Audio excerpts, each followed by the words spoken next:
Don't know about you, but for me, when enough things in my life fall apart, I stop just asking what went wrong and I start asking a deeper question. I start wondering why it feels like nothing is actually working out the way I thought that it would. This past year, there were so many things that I was pouring myself into that I really thought that I was supposed to be doing.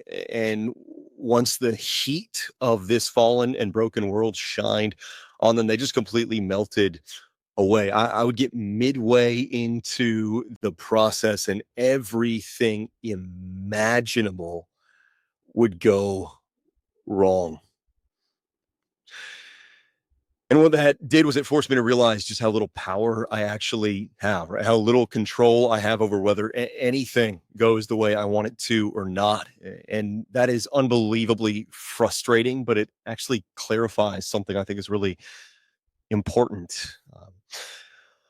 I really love the verse in Proverbs that says, unless the Lord builds the house, the builders are building in vain. Unless the Lord guards the city, the night watchmen watch over it in vain. Basically, what it says is that we can work really hard. We can be faithful. We can pour ourselves into things that we genuinely believe are unbelievably important. And yet, absolutely none of it is going to work out unless the Lord causes it to work out for us. We do not have the power to build our own lives.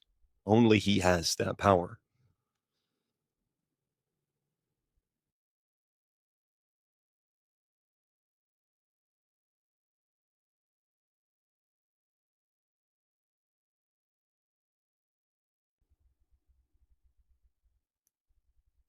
And when he doesn't build the things that we think he should be building for us, we get angry.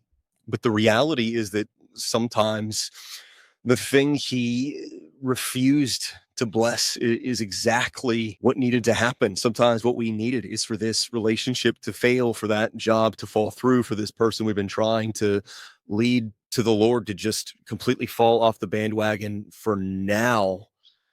Not because those efforts didn't matter, but because those moments force us to realize that he is the one who brings success or failure.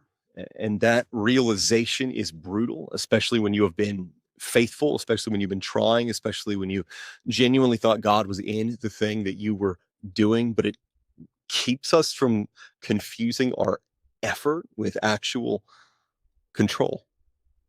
And because the Lord is the one who is leading us into the next thing and the next thing and the next thing, we actually don't have to worry when things don't work out.